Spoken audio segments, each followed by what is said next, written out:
yeroo waaqayyo sitti cadhisu, yeroo kadhannaan keessiif hin deebine, yeroo waaqayyo waan si irraafate sitti fakkaatu, yeroo harki kee duwwaa ta'u, namoonni sitti jijjiiramu, namoonni yaada sirraa jijjiiratu. Yeroo san ati ka godhu qabdu waaqayyoon dhageeffadhu. Waaqayyo waa si barsiisaa jira. Yeroo baay'ee waaqayyo kan nu barsiisu nu deebisuun, kadhannaa keenya nu deebisuun, gaafii keenya nu deebisuun oduu hin taane gaafii keenya nu jalaa tursiisuun nu barsiisa. Yeroo san namoonni yoo sitti jijjiiraman, namoonni ilaalcha isaanii yoo sirraa jijjiiratan, ati yeroo san gadduun sirra hin jiraatu. Waaqayyoon dhageeffachuu qabda. Waan waaqayyo siin jedhu qofa godhuu qabda. Waaqayyo si'a tokko tokko nu jalaa cadhisuun ofii keenya nu barsiisa. Eenyu akka taane, nu eenyu akka taane. Eenyummaan kee dhugaa ka beekamu yeroo wanta barbaadde argatte oduu hin taane yeroo wanta barbaadde san dhabdu. Waa barbaaddee yookiin waaqayyo waa gaafattee yeroo wanti siif hin deebi'in eenyummaan kee ka dhugaa yoo san beekamu. Isa qofaa miti, namoota naannoo kee jiran ilaalcha dhugaa isaan siif qaban ka beektu yeroo harki kee duwwaa ta'u, yeroo kadhannaan kee si jalaa turu, yeroo waaqayyo sitti cadhisu, yeroo san ilaalcha dhugaa isaan siif qaban yeroo san adda baafatta. Waaqayyo karaa biraa wanti nu barsiisu nu jalaa cadhisuun ofii isaa nu barsiisa.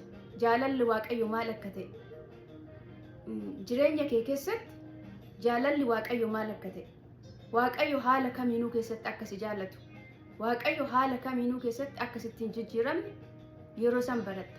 Yeroo wanti barbaaddu hundi sii guutamu jaalala waaqayyo dhugaan beekuu hin dandeettu. Jaalala waaqayyo ka beekuu dandeettu wanta barbaaddu dhabdee yeroo harki kan kee duwwaa ta'u, yeroo lafa onaa keessa jirtu waaqayyo si dhiisee deemuu dhabuu isaa, waaqayyo akka namootaa sirratti yaada jijjiiratuu dhabuu isaa, yeroo san jaalala waaqayyo baratte. Yeroo namoonni sitti jijjiiraman, yeroo ilaalchi isaanii sitti jijjiiramu, gadduun sirra hin jiraatu. Leessanii waaqayyo yeroo san si barsiisuu barbaade qofa barachuu qabda. Waaqayyo si'a tokko tokko harka keenya duwwaa godhee wanta nu barbaannu nu dhoorgatee ilaalcha namoota naannoo keenya jiranii akka beeknu nu gargaara. Ilaalcha namni tokko sii qabu ka beektu yeroo jireenyi kee guutuu ta'e oduu hin ta'in yeroo harki kan kee duwwaa ta'u, yeroo namni wanta si bira dhufuuf tokko iyyuu hin qabne, wanta si barbaaduuf tokko iyyuu hin qabne, ilaalcha namni siif qabu ilaalcha dhugaa yeroo san beekta.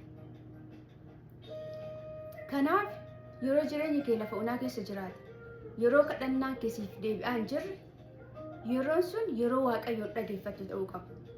Yeroo san waaqayyo barumsa cimaa si barsiisaa jira. Yoo dhageeffatte, yoo atteenshinii kenniteef, yoo waan waaqayyo sitti dubbatu, waan waaqayyo sitti hasaasu goote, waaqayyo yeroo san barumsa cimaa akka si barsiisaa jiru beeki. Waaqayyo akkasumaan sitti hin cadhisu. Waaqayyo si jibbeetii miti, si barsiisuu barbaadeeti akka sitti cadhisu. Kanaaf yeroo san abdii kutachuun qabdu, na'uun qabdu, sodaachuun qabdu, waaqayyoon qofa dhageeffachuu qabdu. Waan innis barsiisaa jiru qofa barachuu qabdu. Kanaaf waaqayyo jireenya keenya ka eebbisuun wanta nu barbaannu nu kennu qofaanii miti. Wanta nu barbaannu nu dhoorgachuun nu barsiisa.